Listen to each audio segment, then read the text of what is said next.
really won't film like that. Anyway, the neighbors decided to buy these bales, and there comes the 3010.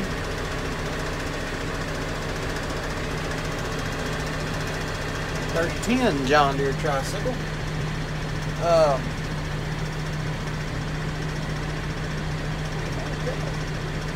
Anyway, so we're baling that pasture up there, what was the fall herd, and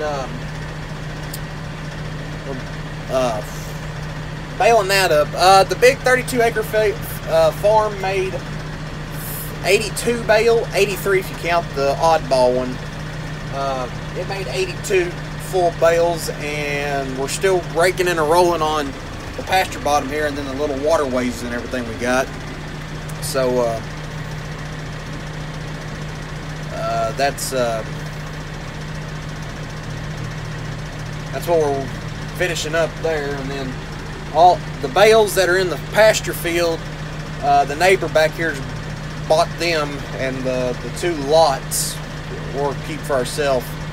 But yeah, John Deere 6410 with a canopy, 620 loader.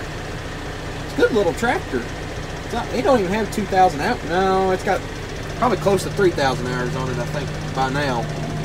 But they bought it from the dealer here in town, and it didn't have hardly any hours on it.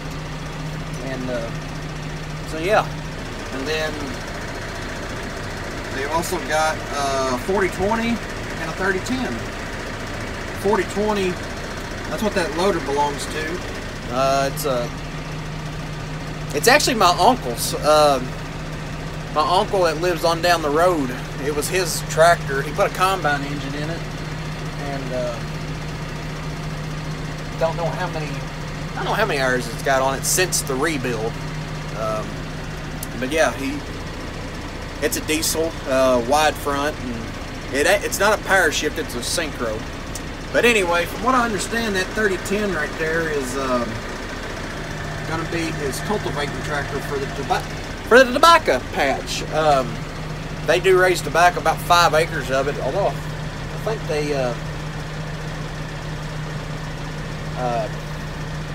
they're slowly starting to cut back, like half an acre a year or something like that.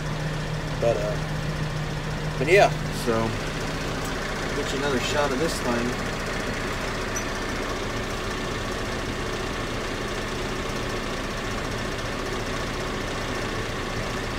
That's the first time I've seen it. He just bought it here recently. But the 4020 he's had since last fall. I made a video about it, actually, spreading stalks when I was back here helping them strip. So yeah, if anything else happens, I'll come back to you.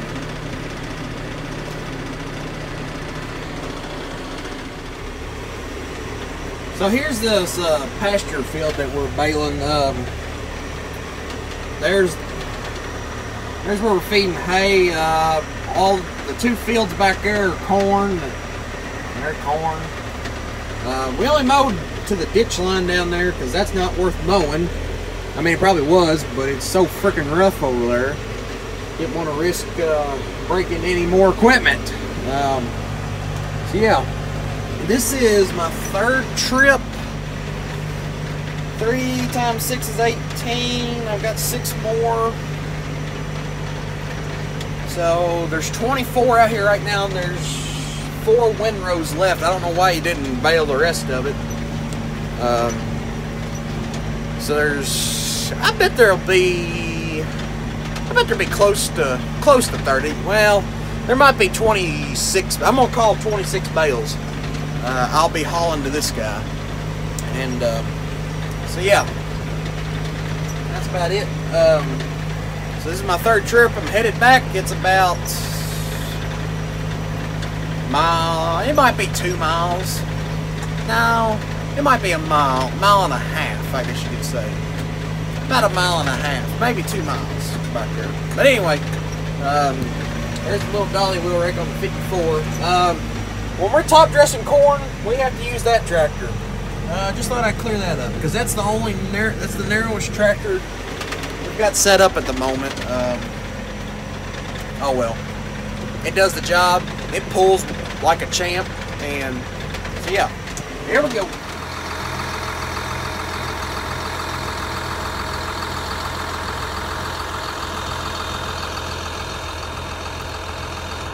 So this was too good of an opportunity not to pass up. Yes, the 44.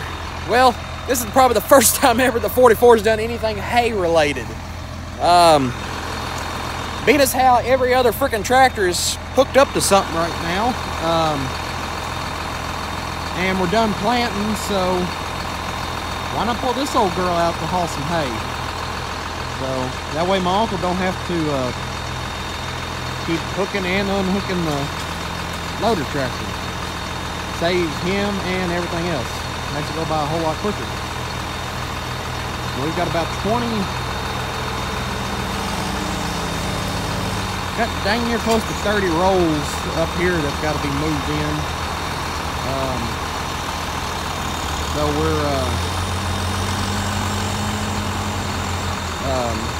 we've decided to just put it in this old hay lot. This is up here at the fall herd. There's the barn, there's the hay lot. This was pasture, it's corn this year. And there's the pond. So yeah, since this is first cutting hay, this is really cleanup area. A couple little lots and a couple around the grain fields. I mean, it's not like we put fertilizer towards this hay, except for that field, that front field we did. But it's a pasture, but it won't hurt these bales to sit outside. I mean, the hay barn is getting full, so, and we want to try to fit the hallway with some second or third crop hay. Plus, we've got that 11-acre field that I disked down in that one video. It is seeded with grass and oats, so we'll have some oats here in a little while to mow down at some point. So I need to go do an update on that. But anyway, here comes 6420.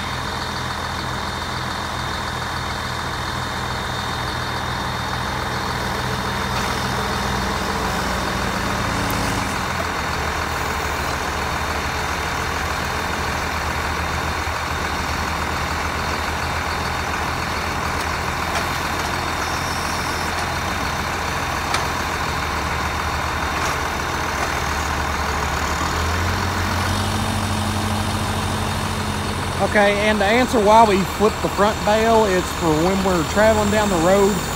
Fresh bales like this, these were just baled today. Fresh bales, they don't have a flat spot on them, so these have tendency to roll off the wagon. So we flip that front bale, that way we don't, the bales don't roll going down the road. So it is a little bit tedious to flip them back over, but better than having an accident. That's all we're gonna say. Now, after we leave this winter, when we're gonna haul this in back to the main farm, we can just put them boom, boom, boom, 3 on a wagon. Don't have to flip it because it's got that flat spot on the bottom from sitting. Anyway, this is what's happening here. 44 does pull, can do something other than planting and hauling grain. So there it is.